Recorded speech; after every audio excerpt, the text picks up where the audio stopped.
How to copy multiple columns in Excel. Hi everyone, I'm here to assist you today. Without any delay, let's jump right in.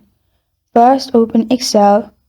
I have all these columns. Now, select the letter at the top in the column to copy it, and then press on Control. After selecting one, press on Control and then click on the another column.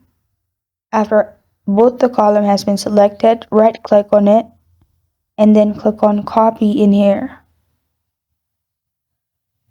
After you've copied it, go to the column where you want to add and then click on the column at the top, and then you can right click on it and paste it, or click on Ctrl V and it will directly paste it for you. And this is how to copy multiple columns in Excel.